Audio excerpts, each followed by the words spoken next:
Bienvenue à mes cours Apprendre l'arabe avec Khaled. أتعلم العربية مع Khaled. Pour niveau débutant, intermédiaire et confirmé. مرحبا بكم جميعا. Bienvenue à vous tous. Niveau débutant, 7e leçon. Titre de la leçon, la voyelle شدة. عنوان الدرس الشدة. الشدة.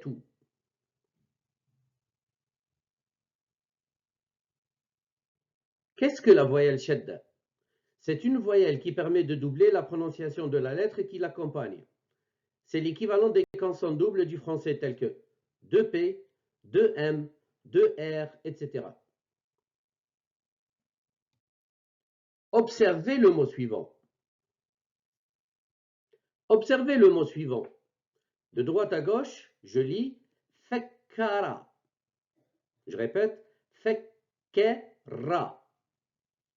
Alors, la shadda, c'est la forme W qui est dans le cercle en rouge, c'est celle-ci. Qu'est-ce qu'elle fait? Elle double la lettre. Elle accentue la lettre. En sa présence, je double la prononciation de la lettre. Donc, c'est une voyelle d'accentuation. Donc, sans cette shadda, sans cette voyelle, je lis fekera, fekera. En sa présence, je lis fekkera, fekkera. Alors, donc, je répète, la shadda nous permet d'éviter d'écrire la même lettre deux fois, tel que dans cet exemple. Observez, c'est toujours le même mot, le même verbe. C'est fekkera. Observez qu'en rouge, j'ai écrit deux fois la lettre ke, la 22e lettre de l'alphabet, ke. Donc, je l'ai écrite deux fois. Au lieu de l'écrire deux fois, on l'écrit une seule fois. Et au-dessus, on met la forme du W. Donc, observez la transcription en bas. Fekkera.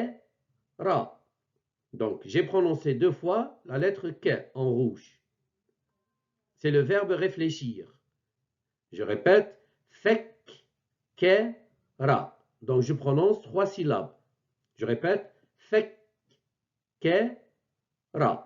Donc, la shadda, la forme du W, elle sert à faire une sorte d'économie graphique, orthographique. Observez et lisez après moi les syllabes et mots suivants contenant la voyelle shadda. 1. Verbe contenant la voyelle shadda. Alors, syllabe 1, observez la syllabe. Alors, nous avons la lettre la, la 23e lettre de l'alphabet, la, au-dessus de laquelle nous avons shadda, la forme du W. Normalement, ça s'écrit double, deux fois. Au lieu de l'écrire deux fois, on l'écrit une seule fois et on met au-dessus shadda. C'est ça le principe.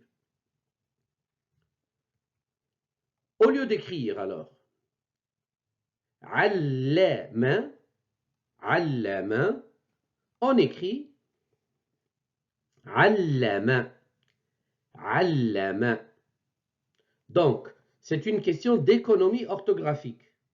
Au lieu d'écrire deux fois la même lettre, avec le soukoun ici que vous observez, la forme ronde, que nous avons étudiée dans la leçon précédente, suivi de la même lettre vocalisée avec une fatha, alors on écrit une seule lettre, telle que vous le voyez ici, et on met au-dessus la voyelle shadda. Et on prononce double, allama. Et observez que dans la transcription, nous avons écrit deux fois la lettre la et on prononce deux fois. Et on dit allama. Syllabe 2, ça c'est la lettre ke, la 22e lettre de l'alphabet, ke, donc au-dessus de laquelle on a shed, la forme du W, et fatha, le tiré au-dessus c'est fatha. Alors, au lieu de l'écrire ke comme ça deux fois, on l'écrit de cette manière. Observez. Alors, le mot, ou bien le verbe, pardon, au lieu d'écrire sekera avec ke double, on écrit sekara. Donc, l'orthographe correcte du verbe, c'est celle-ci, sekara. Donc, ke, on l'écrit une seule fois. Au-dessus, on met la shedd. Pour dire qu'il faut l'accentuer, il faut la doubler pendant la prononciation. Donc, je répète, sekara. Sekara. À gauche, l'orthographe correcte. À droite, la prononciation correcte. Syllabe 3, cette fois-ci avec la lettre B, la deuxième lettre de l'alphabet. Donc B doublé. B doublé. Observez. Alors, le verbe, c'est, au lieu d'écrire deux fois B, qab, B, le, je répète, qab, B, le, on écrit qabbala, qabbala. Donc le B, on l'écrit une seule fois, la deuxième lettre de l'alphabet, B, elle est reconnaissable grâce au point en dessous. On lui ajoute shedd, la forme du W, la voyelle d'accentuation, de doublement de la consonne. Et le tiré, bien sûr, la fatha, le tiré au-dessus, c'est la fatha. Et on prononce qabbala, qabbala. Donc on prononce B deux fois. Donc, le verbe qabbala, c'est embrasser. Syllabe 4, cette fois-ci avec une autre lettre, c'est la lettre C. C, donc double, on l'écrit de cette manière. Alors, au lieu de l'écrire de cette manière, c'est-à-dire deux fois, on l'écrit une seule fois et on met au-dessus shed. Observez le verbe maintenant, l'exemple. Donc, au lieu d'écrire fessera, fessera, donc ça c'est la prononciation correcte, on écrit fessera. Une seule fois la lettre C en rouge, c'est la 12e lettre de l'alphabet. On lui ajoute shed pour dire qu'il faut doubler la deuxième lettre, c'est-à-dire C. Et on dit fessera. Expliquer. Donc, fessera. Fessara. Je double C. Sans la shed, j'aurais lu fessara. Fessera, ça n'a pas de sens. Ça n'existe pas. Fessera. C'est plutôt fessera. Fesse. Je double. Fesse. Syllabe 5. Cette fois-ci, c'est la lettre H. C'est la 26e lettre de l'alphabet. H. Donc, on l'écrit une seule fois. On lui ajoute shed. H. Au lieu de l'écrire de cette manière, double, comme ça, on l'écrit une seule fois. On lui ajoute la voyelle shed. Tel que dans le verbe suivant. Fahama. Fahama. Donc, on écrit fahama, on l'écrit une seule fois, on lui ajoute shed, le W, la forme du W, on ne l'appelle pas W, on l'appelle shed, mais il ressemble à un W. Fahama. Donc, le ha, la 26e lettre de l'alphabet, elle est prononcée double deux fois, telle que dans la transcription que vous voyez en bas ici. Donc, fahama, c'est faire comprendre, expliquer à quelqu'un quelque chose. Je répète, fahama. C'est le H aspiré de l'anglais, c'est le H prononcé. Syllabe 6, cette fois-ci c'est la lettre Ra, c'est la 10e lettre de l'alphabet, Ra, je la double, donc c'est le R roulé. Ce n'est pas le R grasseyé du français, c'est plutôt le R roulé de l'arabe. Parler français. Ce n'est pas parler français, c'est parler français. Je parle français. J'exagère un peu pour que vous ayez une idée sur la différence entre le R du français et le Ra de l'arabe. Tel que dans le verbe, donc au lieu d'écrire qarrabe, qarrabe, entendez, écoutez comment j'enroule le Ra. Ra, qarrabe, donc on écrit qarrabe, on écrit une seule fois Ra, la 10e, et on la double par la présence de shed, de la forme qui ressemble au W. Qarrabe, c'est rapprocher ou bien approcher quelque chose. Qarrabe. N'hésitez pas à répéter après moi. Hein. Qarrab. Qarrab. Ra. Ra. Syllabe 7. Donc, D, c'est la 8e lettre de l'alphabet. D. Donc, ne tenez pas compte de la différence orthographique entre les deux ici. C'est l'ordinateur qui les écrit de deux manières un peu différentes, mais en fait, à l'écrit, manuellement, on l'écrit de la même manière. Donc, ne tenez pas compte de la petite nuance orthographique. Donc, tel que dans le verbe, qaddama, qaddama, au lieu d'écrire double, on écrit de cette manière. Qaddama, donc D, au-dessus de laquelle on met shadda, l'accentuation, plus la fatha. Qaddama, je double D. Je prononce qaddama. Observez la transcription. Qaddama. Ce n'est pas kad, ce n'est pas kad, c'est qad. Qad. Allez chercher la prononciation correcte au fond de la gorge. Qad. Qad. Donc, qaddama, c'est présenter ou bien offrir. Syllabe 8. C'est la lettre main, la 24e lettre de l'alphabet. Main. Donc, on écrit cette écriture à droite, c'est la correcte, avec la présence de shed. À gauche, c'est ce qu'on entend, c'est ce qu'on prononce. Alors, observez le verbe, au lieu d'écrire ta'ammada, ta'ammada, on écrit de cette manière. Ta'ammada, ta'am. J'ai prononcé ammada. Ammada, c'est ici. Am, ça c'est am, ensuite ma, ensuite da. Donc, on écrit une seule fois ma, on lui ajoute shed, et c'est l'orthographe correcte, et on prononce ta'ammada. Donc, attention à la transcription ici, elle n'est pas tout à fait correcte. Hein. Elle n'est pas plutôt tout à fait fidèle à la prononciation correcte. Donc, ce n'est pas ta'ammada, c'est ta'am. Cette lettre, c'est la 18e lettre de l'alphabet, c'est A. Donc, ta'ammada. Syllabe 9. Fa. C'est la 20e lettre de l'alphabet. Fa.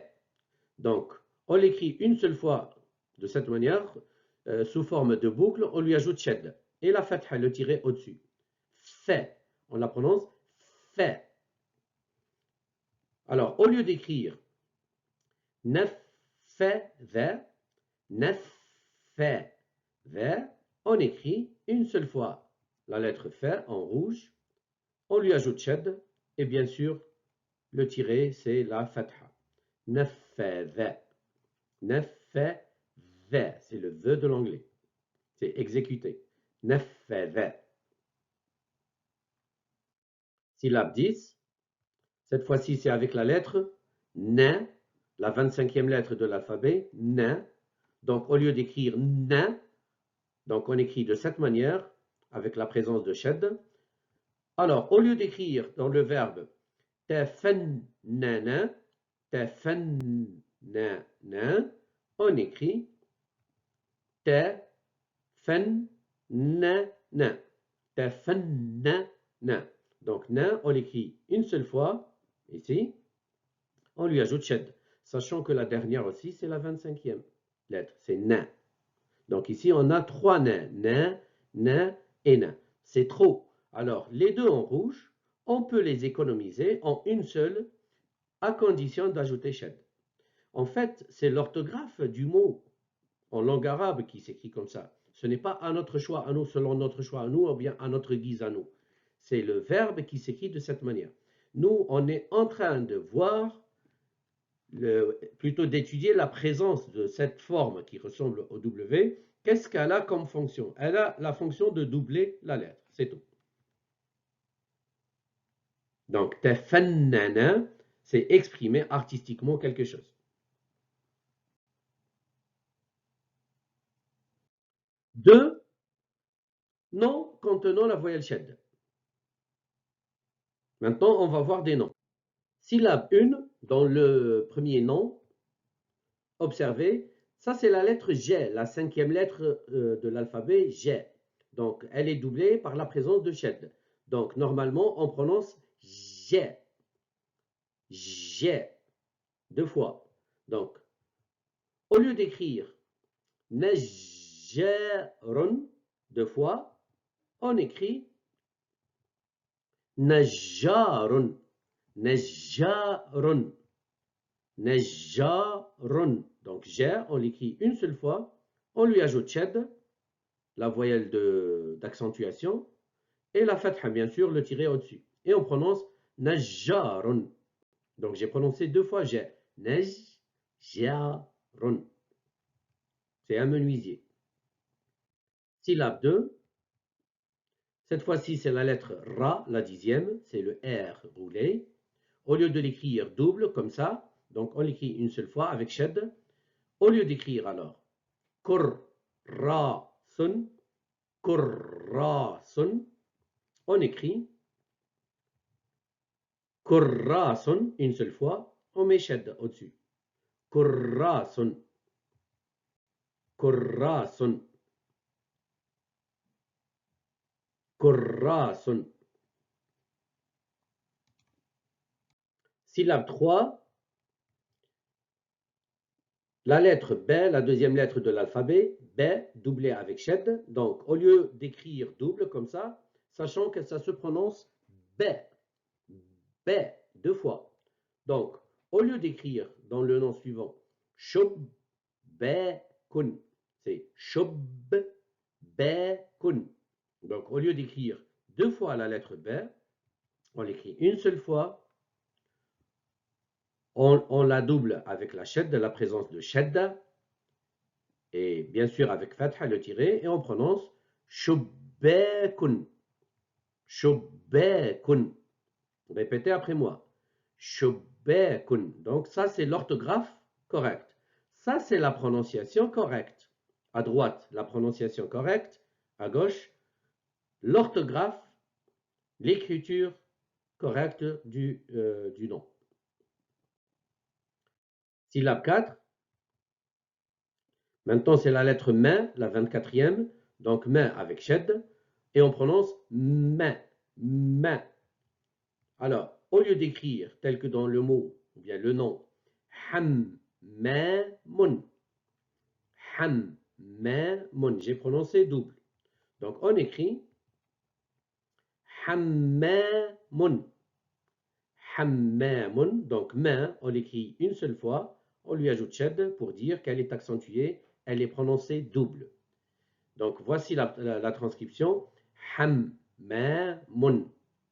Hammamun. Donc, l'orthographe correcte, c'est celle-ci à gauche, hammamun. La prononciation correcte, c'est celle-ci à droite, hammamun. Syllabe 5. Les, la 23e lettre de l'alphabet. Nous l'avons déjà vu avec des verbes. Maintenant, on la voit avec un nom, dans un nom. Donc, les, c'est la 23e lettre de l'alphabet. On lui ajoute shed pour dire qu'elle est double. Et on prononce les. Les. Donc, au lieu d'écrire tel que dans le nom, sul, les, mun. C'est sul, les, mun. On écrit sullamun. Donc, les, on l'écrit une seule fois. On la double par la présence de shed. Et on prononce sullamun. Sul, les, mun. J'ai prononcé deux fois la lettre les en rouge. Donc, à gauche, c'est l'orthographe correcte, sullamun. À droite, c'est la prononciation correcte, en doublant la lettre les, sullamun. C'est la fin de ce cours. J'espère que vous l'avez aimé. Je vous conseille de revoir les cours précédents du 1er au 6e parce qu'ils s'enchaînent et se complètent. Je compte sur vous pour vous abonner, liker et partager autour de vous les liens de mes cours. Cliquez sur la notification et laissez-moi des commentaires. Vous pouvez suivre 36 cours d'un total de presque 13 heures sur la plateforme e-learning Udemy avec le même intitulé « Apprendre l'arabe avec Khaled ». C'est la fin de ce cours. إلى اللقاء في الدرس القادم. Au revoir et à la prochaine leçon dans une semaine.